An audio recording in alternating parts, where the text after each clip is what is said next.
Oh, hello, welcome back to a new video.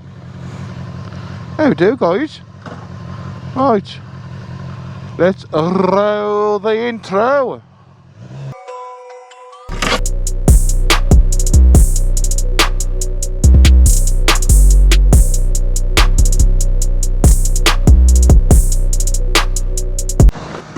Right, if you clicked on this video, I'm guessing that you watched the previous video of my dislikes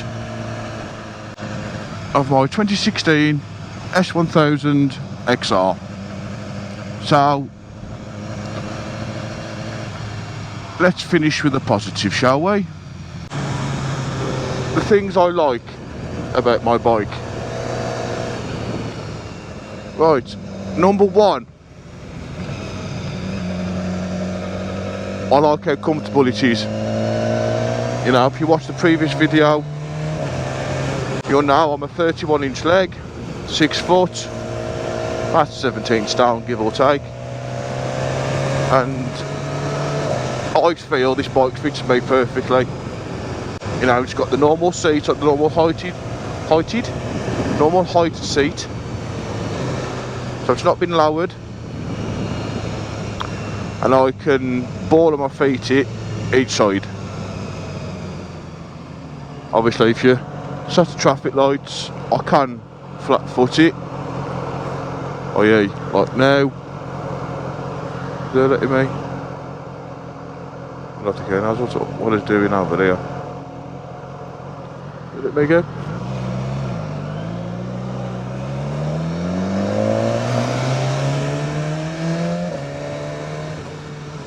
Yeah, so seat height is absolutely fine for me. I do find this bike very, very comfortable. I just find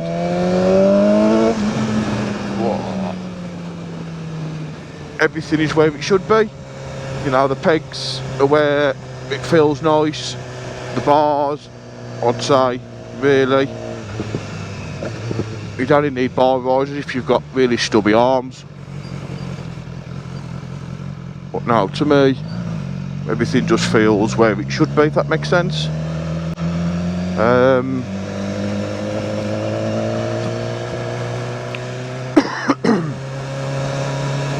Now, the problem is here, without me being like really picky, like, oh, I like the grips, they're very smooth. You know, it's hard to actually pinpoint some things. So there may be 5, there may not be 5. Oh god, our roads are absolutely shite. Like riding on the fucking moon. Yeah, so I'm a bit. No, definitely number one, the ergo. I like how everything feels.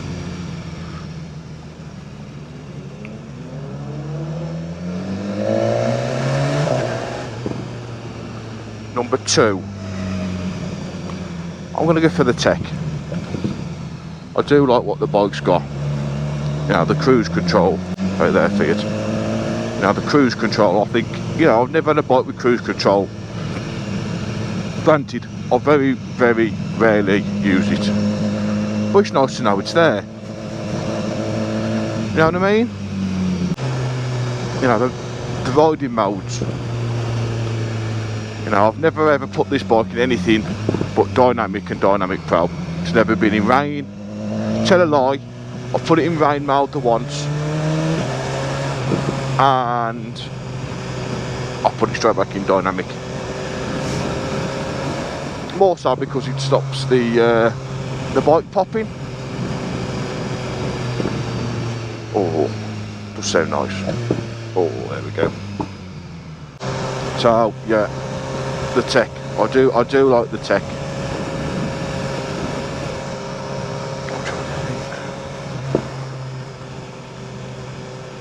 Then my other one probably would have to be the engine. Now calm down, I know if you watched the previous video, you're thinking, well, you said the engine for the a negative. Hang on. There's a yin and there's a yang. The engine is phenomenal.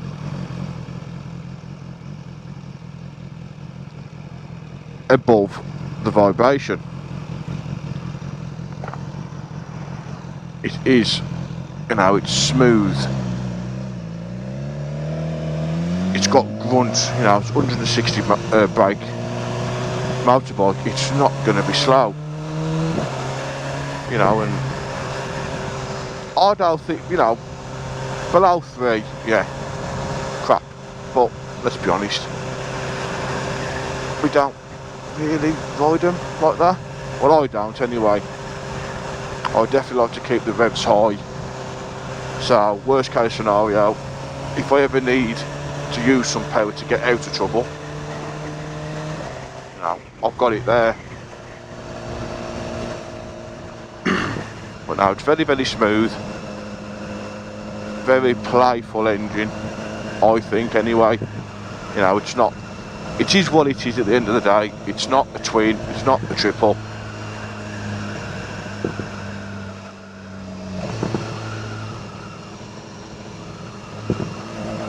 Just decided you wanted a loaf of bread.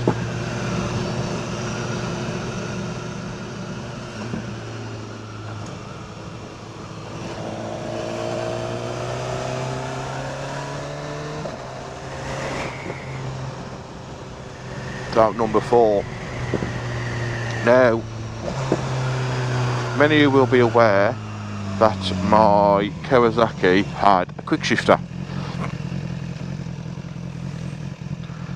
With this one being the model it is, this one has quick shifter and blipper.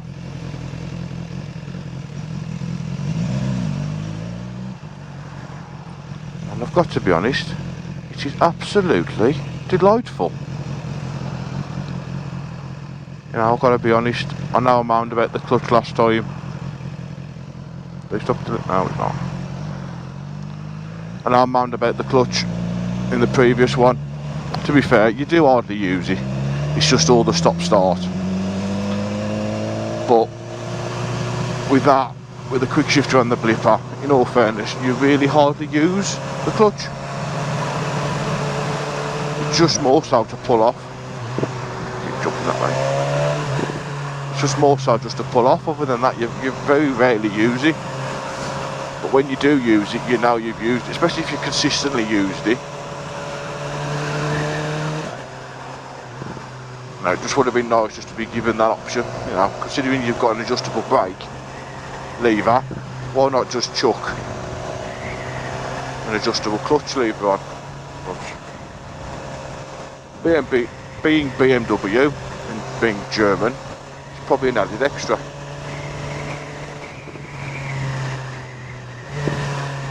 As we know most things are. But, hey how.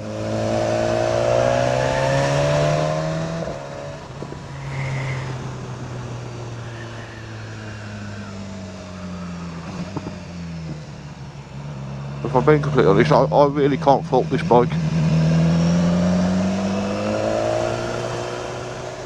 Really, really can't. You know, I know some people moan about the suspension of, you know, it's got a lot of fork dive. I don't really.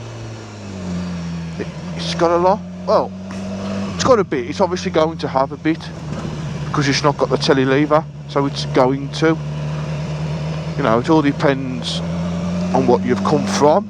Obviously, if you've had a bike that has got the telly lever, then it's obviously going to feel, you know what I mean? It's obviously going to feel like it's got a massive fork dive. Because if you're not used to it, and then you start getting some, you know, oh god, that feels a bit weird. And I think one of my other likes is the brakes. I know I saw recently somebody had changed the brakes and the master cylinder. I've not felt the need to. You know, it's the first bike I've had, one with Brembos, two with braided lines, and to me it's more than ample enough. Now the back brake ain't even bad, and for a motorbike, the back brake I'm sure they'll just put on just for the sake of putting it on, because they're normally absolutely pants. But it ain't bad at all. He's not bad at all.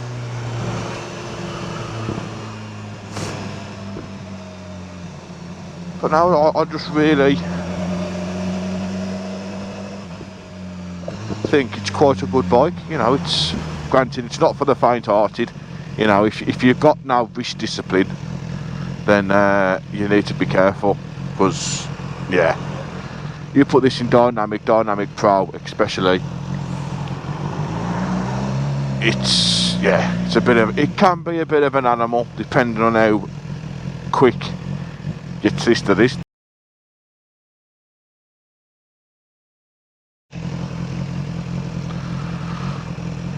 Now I've had the front come up in third, north of 70 and some more, so it's not a slow bike, far from it. You know, I know it's the same engine from the S1000R. Well mate, you want an invitation? So, you know, that engine ain't no shit. Another thing I like as well, I'm just going to reel these off, it might not even be 5. That's another thing I like, is how it pops on the downshifts and the rolling off. But in the near future, probably not this year, but next year, this will have a full system and a mapping. I'm not mapping it to get more power. It's the fueling, which we spoke about on the previous video, because with a map you can actually stop the vibration. Yes, it's an expensive mod to stop it vibrating, but these do have absolutely pants fueling. There's no denying it, the fueling on these are pants. You look at any dyno chart, any fueling map, you can see. So, and obviously it is literally the same engine as an R, so whatever system you put on it will sound near enough identical to an R.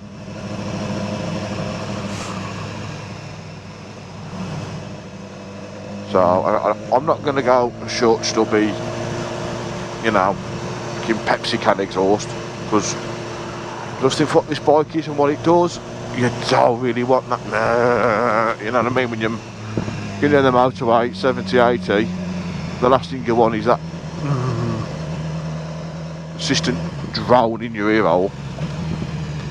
So I know some people have actually just had a full system and a map and actually left the original end can on.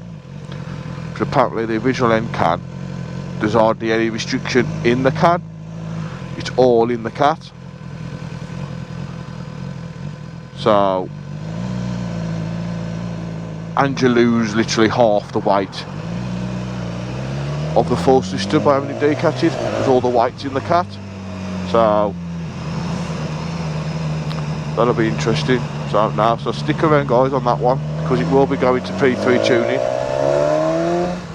because P3 tuning up in Liverpool are the only guys that one everybody recommends. So you got in that line together, stick of shit. You know, the only guys one everybody raves about, and I'm not touching another full system. I'm not doing it. I'd rather pay more. Well, I'd rather pay. Lee said if they break a bolt, do anything, it's on them, it's not on me. And so now, and it's not cheap. You know, I looked at having the full Arrow system. It's nearly 8,500 quid just for the downpipes. Then you've got to buy the can. So the can's not the can is roughly the same price as the downpipes. Well, you work that out. Can's around 600. There's 1,400, 1,400 before you've even had the map. Map's 4. So you work your tech, you're not exactly getting much change out of 2K. You're really not. So I'm in a little bit of a dilemma to see, because at the end of the day no one's going to know what downpipes you've stuck on it. So I might take the hit and buy slightly cheaper downpipes and get me a nicer can. They have recently done one of these with Black Widow headers, D-Cat and a Scorpion end can, and I was quite interested to see how that's going to sound. They got it back up. Obviously they fixed it's the fueling more than anything. Once they can fix the fueling and obviously take out all the restrictions the bike's got, it's a different bike. You know, they can get the fan to come on a lot sooner. You know, they can check out the O2 sensors, they can check out all this throttle restriction that I think this has got up until 3rd gear at so many revs. So, you know, someone's on the weed. So, to me, yes, it's expensive. But the bike, to me, personally, has to breathe. Let the bike breathe. Let it do what it wants to do. Just sometimes, you know, I know they've got to do it to get it through all the Euro tests and all that. But now, that will be changed in the near future. So now guys, that is what we are, that is where we're at. If anybody's got any questions or comments, just drop them in, let's have a chat, let's have a tune wag. Now if you've got an XR, what's your likes and dislikes? Now, is there anything I've missed that you think, oh man, that's a bit naff, or oh that's a bit good, I like that? Drop it in. Let's start a conversation. It's the whole point of having comments, isn't it? But, and also, thank you to the you lovely lot who have already subscribed to the channel. Might not be everybody's cup of tea, but like I say, some people drink coffee. Right guys, as we say in the Black Country, ta-ra, I'll see you later.